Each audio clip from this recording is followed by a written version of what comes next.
Hi YouTubers, and welcome to this video. On Wednesday, while I was filling up my vehicle, the attendant asked to check my tire pressure. I said, yeah sure, check it for me. Next thing he comes back and said, sir, you need to get your brakes replaced. They are worn. I double checked and he was correct. My brakes were quite badly worn. In this video, I will show you how to replace the front discs on a Honda Insight. This should also work for most other vehicles that uses the same caliper system. This video is sped up in 5 times the normal speed, so it's only a couple of minutes long. In real life, changing the discs shouldn't take much more than 15 minutes. First, while the vehicle is still on the ground, I loosen the nuts on the wheel.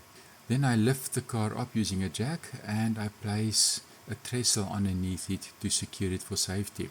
You'll see once I remove the wheel, I also place that under the vehicle. This is my backup plan for in case something goes wrong. You can never be too safe. Once the vehicle is secure, I will use a G-clamp to compress the piston and push it back into its cylinder. This will allow me to easily remove and reinstall it afterwards. Position the plunger inside the V of the caliper so that it will push directly onto the brake pad. The other side of the G-clamp goes at the rear of the cylinder. I will then carefully tighten the G-clamp in order to feel or to judge the back pressure. If there's too much tension, then something is wrong. It should easily be able to be compressed. It's a good idea to keep an eye on the reservoir. As you are compressing the piston, you are pushing oil back into the reservoir, which can make it overflow. Using a small bottle and a pipe, I will drain a little bit of the brake fluid out of the reservoir to give me some space to work with.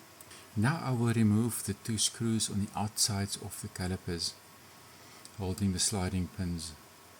Once I removed, I will just pull the caliper away from the brakes and then start removing the brake pads themselves. The new pads does not come with the little plates at the back, so I remove the backing plates from the old brakes and install them on the new ones. After this, I will put the new brakes onto the discs, just sliding them into place. All that remains now is to compress the piston a little bit more into the caliper so that it can fit over the discs. Then reassemble the screws and tighten them to the correct torque. Put the wheel back, lower the vehicle, and just finally make sure that your wheel nuts are nice and tight. And as simple as that, you are done. This is a really short video, and its purpose is to show how simple it really is to replace the brake disc pads on a vehicle. For the other side, you'll repeat exactly the same procedure, and always remember to top up your brake fluid after you finish this.